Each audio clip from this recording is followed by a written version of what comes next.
So you grew up in the Pasadena area, is that right, in California? Yeah, Pasadena and then, Claremont after that, which is just a bit farther out from Pasadena, little college town. But I Yeah. was So what born and raised, in both, yeah. what was life growing up for you, man? Well, the California life is pretty great because, there's not this the weather nice most of the time. Hmm. Kids can be outside. Um, I lived in 2 very diverse communities. Being a diverse person, that was really great. I got uh, uh, really to around a very, eclectic group of people with a lot of great, ideas that were willing to be shared and that kind of thing. Um, my mother, was a teacher. She's a retired teacher now. She worked with, she's taught 8th grade English for many years and then worked with at-risk high school students for the last, 20 Oh, years of her career. wow. And my dad was kinda one of he kinda did a little bit of this and a little bit of that. He had a degree in cytology and ended up coming out and getting into the film business for a while in LA, so that was fun to be around. Um, Do you have and, siblings as yeah, well? No, no, not any blood siblings. My mother's been remarried. I have some stepbrothers and sisters, but, Okay. yeah, I was only out. Yeah. So And yeah, I grew up around a lot of music. I grew up singing in church choir and started trying to write songs when I was really young. I grew up surrounded by vinyl records. It's just some really great stuff that my folks had, and music was always a big part of our living room, dining room, kitchen, everything. It surrounded us everywhere. Yeah. yeah, And so, yeah, it wasn't growing up was pretty cool for me, there was, of course, some stuff like everybody that happens, some stuff I had to overcome and get through, but for the most part, I had a pretty blessed childhood, yeah. that's good, man. Yeah. So I feel like a lot of times in a musician's life, a songwriter's life, a lot of their influences, their vibe, their sound is so derivative from where they came from, whether it's geographically speaking or culturally speaking or just who they were raised by, etc. So, Yeah. like, the question here is like, what are some lessons you feel like you learned from your folks early on that you still kind of apply today as a musician, a songwriter, an entertainer, etc.? Well, I think the main thing I learned was, the a few things. One is to never be ashamed to show your love for another person.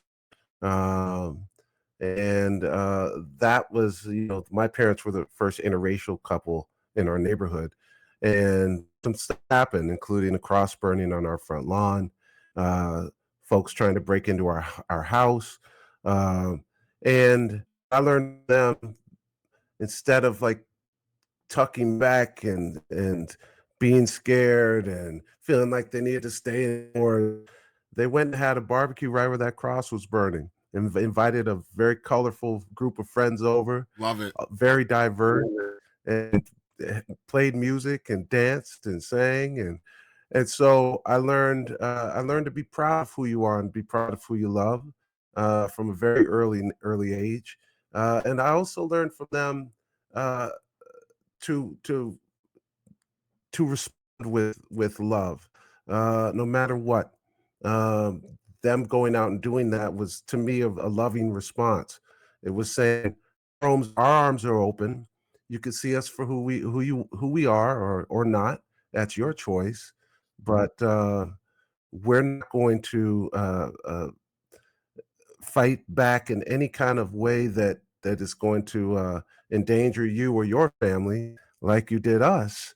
If instead we're going to demonstrate love and hope that you can at least leave us alone. If not, come and join us and see what we're Mm. doing over here because it's not that bad.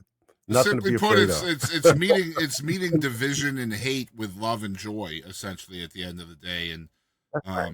yeah, That's and right. I love that because I see that in your stories so often over the years, man. Like being interracial and really living your truth through your art. You get a lot of pushback from that I've seen over the years, and I love how you always meet that pushback with joy and a smile and love and kindness. So that's something that kind of was embedded in you as an early age, then, huh?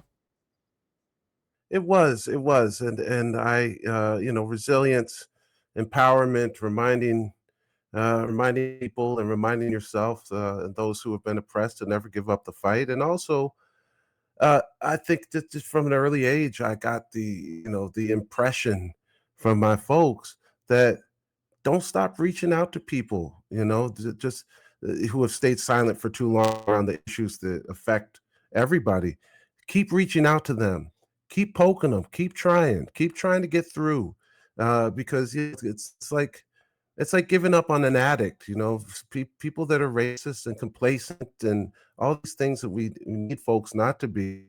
They're addicted to it in a lot of ways, and it's like you can't give up on them. You have to keep letting them know that you're here. There's nothing to be afraid of. That there's information, and there's a whole way of looking at life that's different from the way they're Mhm. looking at it. And so, it doesn't always work, No, of and course not. it's definitely definitely an uphill climb. But to Yeah. me, it's worth it. If you one person, it's worth Yep. it. And at You the end of know. the day, I mean, if you look at it the same way you look at your joy and your love and all that as being embedded in you, then their hate and their division could have been embedded in them as well, the same way. So, That's you right. know, That's and that those kind of learned things, especially generationally speaking, are really hard to unlearn.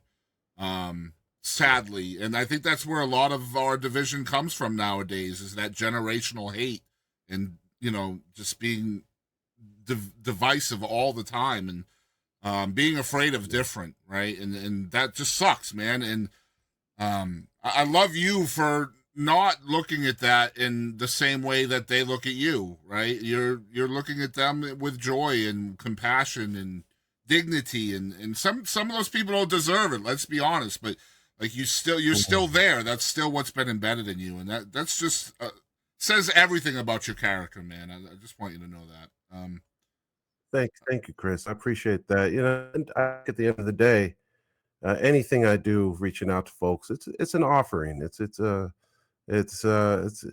giving folks a question, and that's what actually what I try to do in a lot of my lyrics too. Ask questions, Yeah, you know. And the question is, do you want to join me? Uh, and also, I think that it's important to remind people that are quote unquote on our side, on our team, that in the social media world, it's like making a post on social media is great, but don't do that and then pat yourselves on the back and be inactive. exactly. Get out there and back it up. I think the best way of Back looking it at it up. too is like you don't necessarily have to look at it as teams either. You know what I mean? Like I don't feel like somebody who thinks differently than me is on a different team. I just feel like their Right. bias has changed them in a different way than perhaps mine has. Right? So, like Right. my Very well bias said. is for people to just be equal. Everybody should have that opportunity. So, like Democrat, Amen. Republican, doesn't matter to me. Race doesn't matter. Sexual orientation. Everybody should have the right to exist equally. And if you're on a different team than that, I don't understand that. I can't wrap my mind around that. You know what I mean? It's a lot to carry around. It's gotta be. I'm telling you what, man.